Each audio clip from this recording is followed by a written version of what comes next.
일본의 연대단체 일본군 위안부 문제 해결 전국행동에서 보내주신 성명서를 낭독하겠습니다. 한국 검찰의 수사 결과가 밝힌 사실, 정의연의 부정 의혹은 허구였다. 의혹의 핵심 부분은 모두 불기소. 9월 14일 한국 검찰이 정대협 정의연 관련 고발 사건 수사 결과를 발표하였다.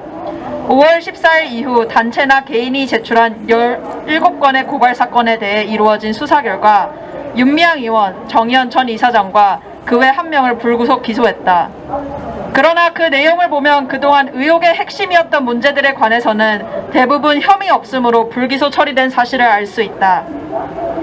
우선 검찰은 윤 의원이 단체에 대한 기부금을 개인적으로 횡령 유용했다는 의혹의 핵심이었던 딸의 유학자금과 아파트 구매자금 의혹 등에 대해 무혐의로 불기소 처분했다. 검찰은 윤 의원의 딸 유학자금은 윤미향 부부 및 친인척의 자금, 윤미향 배우자의 형사보상금 등으로 대부분 충당된 것으로 확인되었다고 했으며, 윤 의원의 아파트 구매 자금도 정기예약금, 해약금 및 가족 및 직원에게 차용한 금원으로 확인되었다면서 단체 자금이 아파트 구매에 사용되었다고 볼 증거는 없었다고 밝혔다. 선관위에 신고한 예금도 윤 의원이 기존에 보유하던 예금과 배우자의 형사보상금 등이 자금원이었다고 인정했다.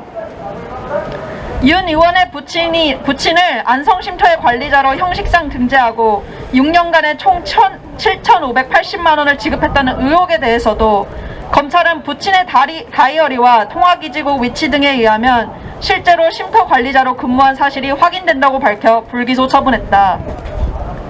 또 정대협 정의연에 대해 회계상의 문제로 제기된 의혹들에 대해서도 모두 무혐의로 불기소 처분했다. 예컨대 국세청 공시와 관련해 허위 공시하거나 공시 누락하는 방법으로 기부금을 유용했다는 의혹에 대해서는 공시 누락 등 부실 공시가 상당히 있었으나 확인 결과 정상 회계 처리는 되어 있고 지출에도 특별한 문제를 발견하지 못하였다고 밝혔다. 또 첩토가 6억 원대 안성쉼터를 4억 2천만 원에 매각했다는 업무상 배임 의혹에 대해서도 시세 감정평가 금액이 4억 1,000여만 원인 점, 매수자가 없어 약 4년간 매각이 지연된 점 등 고려할 때 배임이라 보기 어렵다고 밝혔다. 마지막으로 검찰은 기타 제기된 의혹들에 대해서도 면밀히 검토하였으나 혐의점을 발견하지 못하였다고 결론지었다. 윤미향 의원에 대한 억지 기소. 그럼에도 불구하고 검찰은 윤미향 의원에게 억지라고 할 수밖에 없는 혐의를 둘러씌워 불구속 기소하였다. 보수 우익 세력들이 총력을 쏟아 윤 의원과 정 의원을 공격하고 검찰총장이 의혹의 철저한 해명을 지시하는 가운데 수사에 착수한 검찰이 어떻게 해서든 윤 의원을 기소할 것이라는 것은 애초에 예상된 일이었다. 정 의원에 대한 고발장을 수리한 다음 날에 사무실 압수수색을 진행하는 등 이례적으로 빠른 속도로 수사를 개시했지만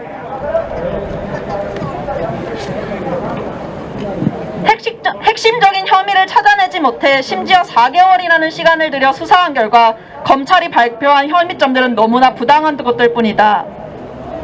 예컨대 국고보조금에서 인건비를 지급받은 직원 등이 단체에 대해서 기부를 한 사실에 대해서 인건비 보조금을 받아도 인건비가 아닌 일반 운영비 등 다른 용도로 사용한 보조금 부정수령 및 사기라고 했다.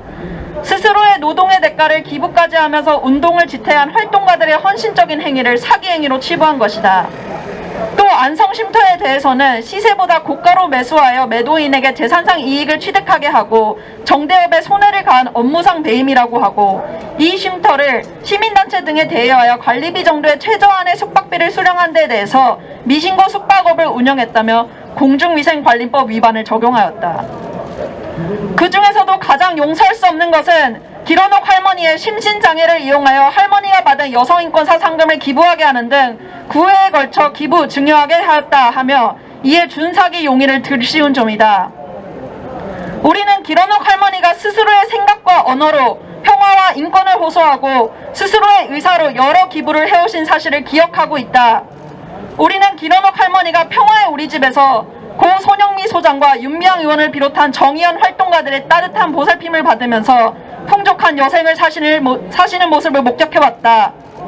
윤 의원을 비롯한 정의연 활동가들이 할머니와 함께 울고 웃고 분노를 함께한 그 오랜 시간 동안 위안부 문제에 아무런 관심도 보이지 않은 사람들이 스스로의 야욕을 채우려고 윤 의원과 정 의원 때리기에 혈안이 되고 그 논리를 그대로 받아들여 검찰이 기소 혐의로 한 것은 무엇보다도 길어놓 할머니에 대한 모멸이며 모욕이다.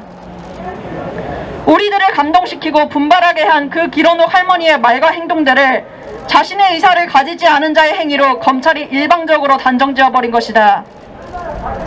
앞으로도 흔들림 없이 연대해 나갈 것이다.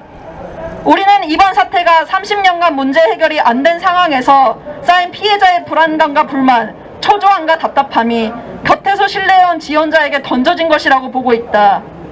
따라서 문제 해결의 책임 주체인 일본 정부, 그리고 일본 언론, 일본 시민이 이와 같은 사태에 대해서 누구보다 가슴 아파하고 책임을 느껴야 한다고 생각한다. 그럼에도 불구하고 일본 언론들은 독자적인 취재를 하여 진실을 밝히려고 하지도 않고 한국 보수 언론들의 왜곡된 보도를 그대로 또는 더욱 증폭시켜 흘리고 있다. 운동의 중심에서 서온 사람들이 무너지면 일본의 과거 제약에 면죄부가 주어지기라도 한다고 생각하는 것이가, 일본 언론들은 사실을 독자적으로 검토하여 문제의 본질을 올바르게 보도해야 한다. 일본과 위안부 문제를 없었던 일, 두 번 다시 언급되지 않는 일로 하고 싶은 세력들이 한일 간에서 공명하며 꿈틀거리고 있다. 그러나 30년간 피해자와 함께 평화와 인권의 가치를 확장해온 일본군 위안부 문제 해결 운동은 이와 같은 세력의 그 어떤 책동에도 훼손되지는 않을 것이다.